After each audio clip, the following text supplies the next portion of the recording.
Okay, looks like we're recording. All right. So I am gonna just jump right in. Hi, Lori. Hi, Welcome. thank you. I'm gonna share my screen and get started because there's a lot of information to cover with this one. And I just wanted to, let me just start from the beginning here. So welcome to the show, everyone. Let me see here what's happening. Okay. June is PTSD Awareness Month, and so I thought it might be fitting to talk a little bit about post-traumatic stress disorder as a stress-related disorder, trauma slash stress-related disorder. Um, and so I will talk a little bit about that. But I do also want to mention that July 9th is the next episode, and Steph Fowler, who was a guest on the show a couple or early May, I think it was, for mental health awareness. She'll be back July 9th, and she'll be talking about that concept about energy and exertion, how it relates to certain medical conditions, and how it actually does kind of morph into mental health more, and talk a little bit more about that. So I'm really excited to have her come and talk about that because we started having a conversation about how people don't really realize sometimes how a lot of things take up energy, and sometimes you just don't have energy to do things. So we're going to talk about that. So I And, hope and you what join us. what will be the date on that, Serena? That's July 9th. Okay, good, Yep. So in 2 weeks. Yep. good, good. In 2 weeks. So we're going to talk about trauma and stressor related disorders, which are part of the DSM. And I just want to mention something about the DSM because the DSM is, a Western systematic classification of diagnosing disorders in American culture. And so it is about recognizing that there are a lot of cultural influences and lots of differences that can exist individual to individual. However, at the same time, the the DSM does give a set of criteria to establish some sort of kind of understanding of, okay, if there are these kind of general symptoms that are happening for an individual, perhaps this is something that is going on for this person. And so I say that only as kind of a disclaimer that, as a clinician, when I am, using some of this criteria, I'm very cautious about how I'm diagnosing people because, recognizing that there are a lot of cultural influences and that, perception is really important too. And just because an individual experiences a particular event or circumstance, it doesn't mean that their reaction is going to be similar to somebody else's reaction. They're not going to have the same kind of, it's not going to have the same kind of impact. It's not going to have the same kind of effects on them. And so there's a lot of different things that play a part into that. So given all that information, as I go through some of this uh, uh, slides, that talk about trauma and stressor related disorders and what trauma is, talking about that is keeping that kind of in mind as well. So these are the different trauma and stressor related disorders in the DSM. You have PTSD, which I'm going to really focus on most, in this episode. But there is something called acute stress disorder and adjustment disorder. There's also this reactive attachment disorder, which is diagnosed in children, and disinhibited social engagement disorder, which is also only diagnosed in children. And then you have these two other kind of other non-specified or other trauma kind of related disorder. And so in recognizing kind of what trauma is, when we're talking about PTSD, post-traumatic stress disorder, the idea here is recognizing that there is this perception of threat or danger. And keep in mind, as I was talking about stress before, this is the bottom line of what we were talking about with stress. Stress is this perception of threat or danger. Yet and so you still have this perception of threat or danger that's occurring with trauma. it involves a direct experience of an adverse event. And when we talk about adverse events, we're talking about something it's, just out of this person's norm. It is witnessing this adverse event, or it's hearing about adverse events. Hearing stories about other people's situations, for example, that seem very kind of, like you might have a friend who is going through intimate partner violence, and that's out of the norm for you. And so hearing stories about that, or what this person may be going through, there might be an experience of being traumatized by it. And so not everybody is going to have that kind of experience, because there are many people that experience trauma that do not end up developing post-traumatic stress disorder. And there are a lot of factors that play a part into that. I've had a lot of clients, through the years that have had traumatic experiences and have, been able to process through them without developing PTSD. And then, of course, there are individuals that do develop PTSD as a result of these adverse events. And I'm going to give you an example of something. This is something that happened to me. This was, I think, prior to the pandemic. And so I was driving to work, and it was the same road that I always drive on to go to work.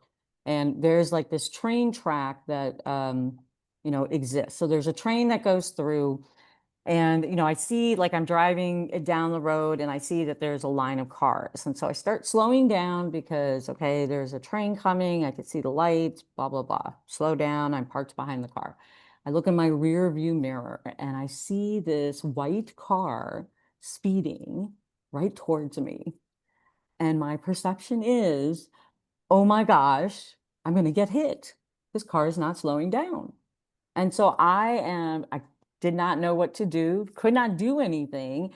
And so I literally am like bracing myself for a car accident. That is, because there was no way to go. I couldn't move my car. I was blocked by other cars. And so even just reversing, it would make a further impact because I would just hit the car coming to me. And so I am not looking in my rearview mirror because I do not want to see the point of impact. I am instead focused on the train that is coming by. And the next thing I know, I see out of the side in my peripheral vision, this white car is speeding off to the side and drives off. And I was like, oh, okay. I didn't get hit. This is great. Nothing happened. Maybe the guy swerved or, saw this was going to happen. I don't know what happens, right? So, the train left, or finished and completed. And then the train, oh my goodness, I don't even know the word for it, but we were able to pass through. And so I went to the light and I was turning, and then this person knocks on my window. And startled me a little bit because I was not expecting that, first of all, at a turn signal light. And I rolled down my window and she says, "Do you know that that car hit you?" And I was like, "What?" And she's like, "Yes, we saw that car hit you." Oh, And I'm like, "Are you talking about the white car?" And she's like, "Yes, the car hit you." And I was like, "What? I don't even feel that." So we drove into the gas station. And so there were two cars that witnessed this.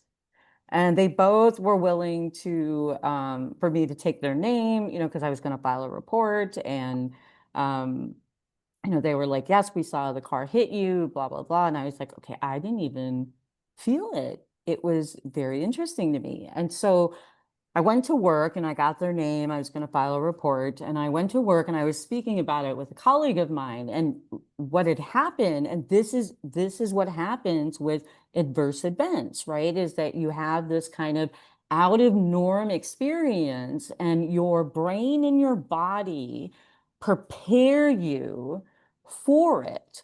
So this is an example of when my brain was dissociating, so that I would not physically feel the impact of this experience, even though I could perceive it and I'm thinking about it and I am interpreting it, the perception of what it's going to be like. My brain has decided to make a different choice, without me knowing it, and just does not allow me to experience what that feeling physically is going to be like. So I did not experience the impact of it hitting me. And it did hit the back of my car. So there was some damage, and I don't know if I would have felt it if I was present, but I was not present. And so in talking about this with my colleagues, this is what we came to understand, was that there was some dissociation that happened. And this is part of what happens in an experience like this, that is an adverse experience. And so being able to kind of process through it, being able to shake it off, going through it, talking about it, processing through it, physically understanding and experiencing it allowed me to kind of just get through that experience. But that's kind of a very small example of what this may look like for people. Okay. And so here on the screen, you see a bunch of different statistics. I'm not going to go through them, but there are some references there.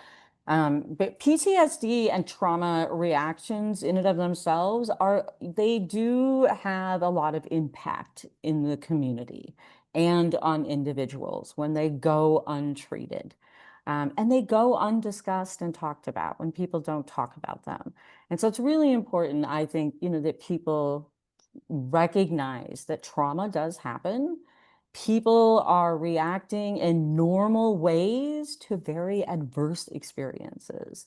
And it's one of my pet peeves that when I hear people talk about, oh, they were like reacting like this to it, I'm like, yeah, that seems kind of like a normal response to something like that. I mean, it's not a very normal experience to have. And it sounds like they were reacting in a way that, kind of anybody would react to when they're being, traumatized and like that. So it's one of those things to just kind of be mindful about. So I've talked about this kind of model before, and, PTSD also kind of fits into this as well, because again, at the root level, the chakra level, the root level, the brain level, this is where trauma resides. Okay. And then it manifests into all these other different places.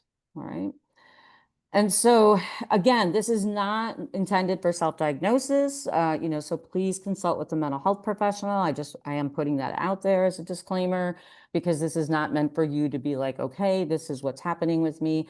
I am encouraging you, though, to find somebody to talk with. So the characteristics of trauma and stressor-related disorders, particularly with PTSD, is that people will have more anxiety-related symptoms. There might be a lot more distress in their life. They'll have more reactive type things, and they're impaired. It's affecting their ability to work, to be present in relationships, to be connected, to do things, chores, whatever it may be, but they're finding themselves to be impaired.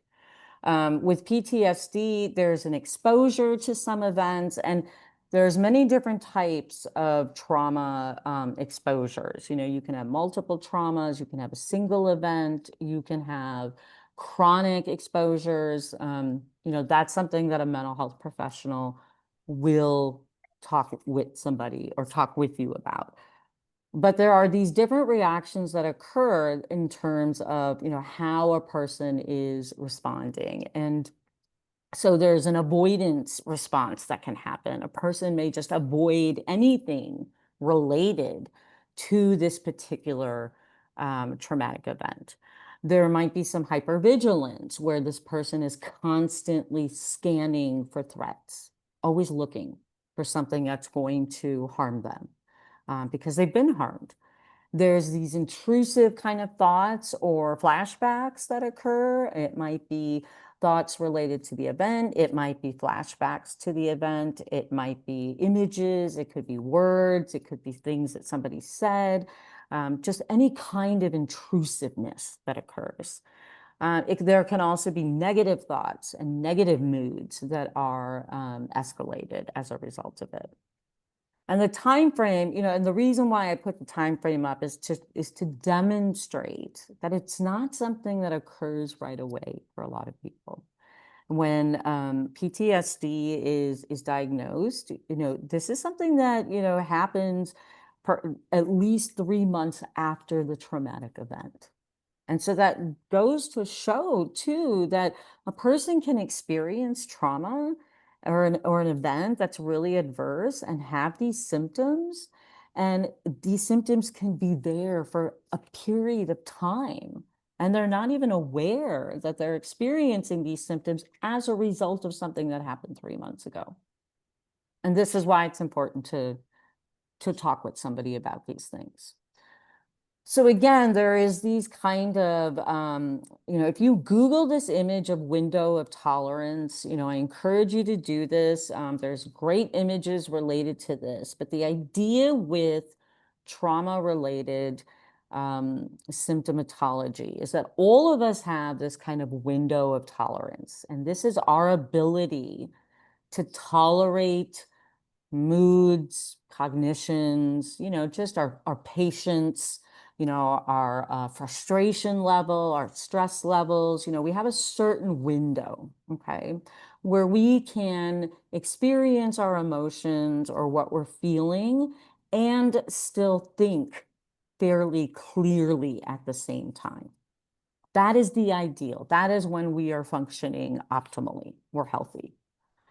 That's our window of tolerance. A lot of people, when they are experiencing a traumatic stress response, are either going to be hyper aroused, which is this hypervigilance, intrusive thoughts, images, feeling restless, there's too much energy, they're feeling overwhelmed. There may be more reactions that are occurring. They're racing thoughts, intense emotions, things like that. Or there might be hypo aroused. So it's like a freeze response or a numbing response. It may look like apathy or not caring or a detachment, feeling disconnected, feeling dissociated, lacking a core self, an emptiness. I've heard that from many people, like just feeling empty. Like there's this kind of cut off feeling. And so when there's these kind of two extremes that are happening, there's not this window of tolerance that's going on because there's either too much or too not enough, right? And so the idea is that, okay, what's going on with this window of tolerance? What's happening here that this window of tolerance is not enough where a person is able to experience their emotions and be able to think rationally at the same time. And that goes back to that stress model I was showing you earlier. This is what the chakra energy levels are about too, is that, getting to this area where these energy levels are balanced enough to be able to experience that is part of what this is about. And so what happens with trauma too is that people can experience trauma as they are through their lifespan. It's not just something you experience as an adult. And when it happens in childhood, this is what happens when the brain develops. So as we develop, the brainstem is the first thing that develops, right? This is your brain connecting to the spinal cord. And then you have the cerebellum that develops, which is about your movement. It's coordination, it's refinement of coordination, it's your motor skills, that kind of a thing. The third level that's developed is your limbic system, which is your emotion and memory. And then you have your neocortex, which is your brain, or I mean, your frontal part of your brain. So it's responsible for your perception, your learning, your attention. It's the last thing to develop as an adult. This is the last thing that as we develop as an individual, the neocortex, becomes more developed, as we get into our early young adulthood years. Okay. And so when you think about it, like, in adolescence, for example, emotions are all over the place, right? Their limbic system is developing. And so if they've experienced some sort of trauma in their childhood, younger years, and they have not had the resources to be able to deal with these emotions or understand them, their emotions are going to be more out of order. That's not the way I wanted to say it. Out of all sorts. It's going to be hyper or hypo. Okay. And so the idea with this is recognizing that the brain does develop from the bottom up. So the brainstem, the cerebellum, the limbic system, the neocortex. It starts at the bottom and it develops up. And so trauma, when it occurs, it impacts how people can regulate their affect, their emotions and their ability to show emotion and express it, their consciousness, their perception of people that harm them, how they relate to other people, and how they make meaning of the world. When people experience adverse situations, things that are not normal, quote unquote, day-to-day experiences, or things that really affect their ability to feel safe and to feel secure, those are adverse conditions, adverse experiences. Okay. And so the general points of recognizing that when we're talking about trauma-informed care, and I'm going to come back to this, safety is the utmost importance. People need to feel safe. People need to feel that there is some trustworthiness, some transparency, that there is going to be some collaboration, and it is about, not just me telling you what's going on, but that you are contributing as well. You have a say so. A lot of people, if you've experienced trauma or if you've been in a situation where you did not feel like you had a say in something, that takes away your ability to choose. And so trauma-informed care is really about giving some of that back, some of that agency back, some of your ability to make a choice back. That is empowerment. That is voice. That is choice. Okay. And so when we're talking about, how if you want to find or if you're looking for someone who is trauma informed, these are the things that you are, wanting to ask about. If they understand trauma informed care principles, what kind of interventions do they use, things like that. Oops, I wanted to go back to, I was just trying to move this really quick. And then the last one here is cultural, historical, and gender issues. Just recognizing, as I mentioned earlier, that there is an impact on how culture plays a role and how history plays a role, people's histories as collectively as a group, and also individually. A person's history is going to have an impact on their perception.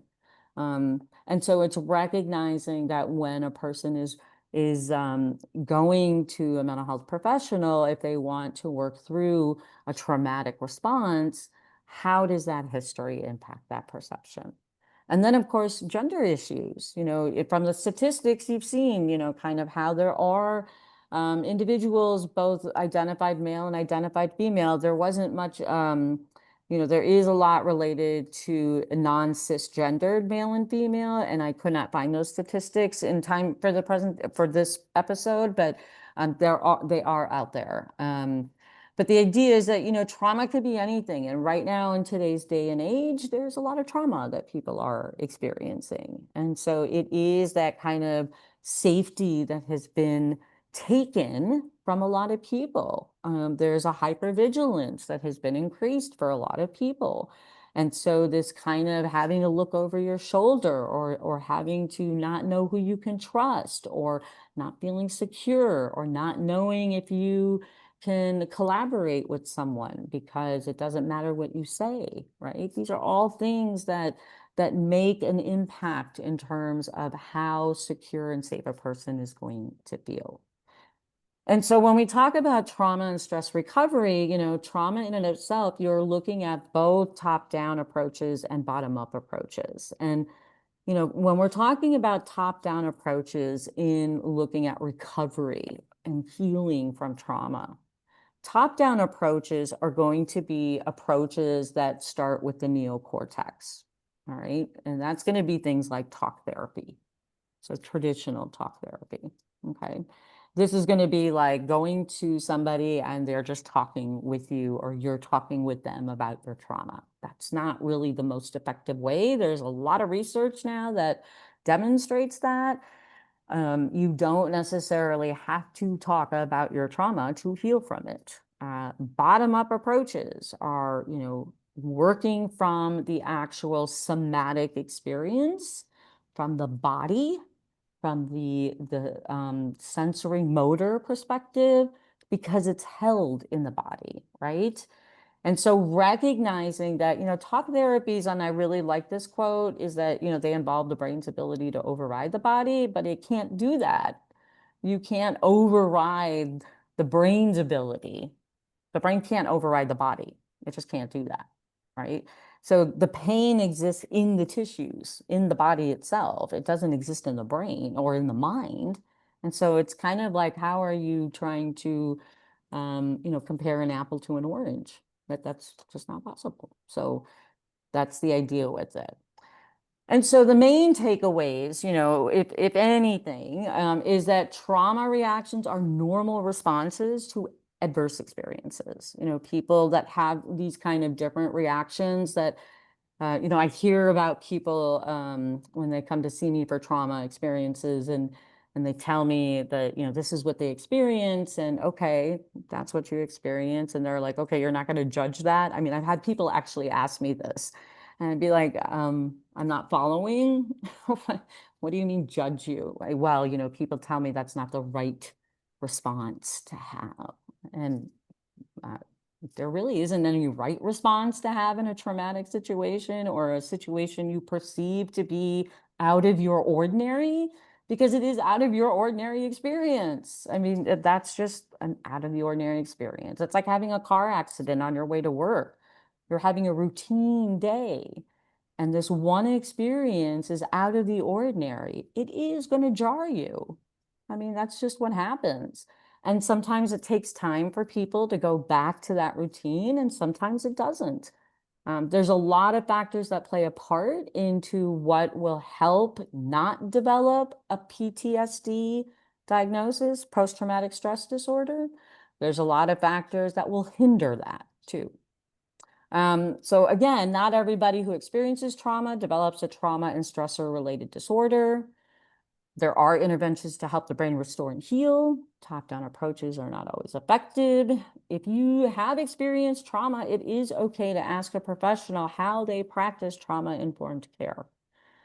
There is nothing wrong with asking a professional that you want to go see and ask them, do you practice trauma-informed care? How do you practice trauma-informed care? Because that's what I'm really looking for. And most practitioners, at least ones that I know of, are trauma informed. And so they're very much aware of the principles that I put up in the podcast, and also different interventions that exist for that. So I'm curious if anybody has any comments or questions. These are some of the references and resources that I used, but if you have any questions or comments, I think we have about a minute left. Or no, we do not, but if you still have any questions or comments.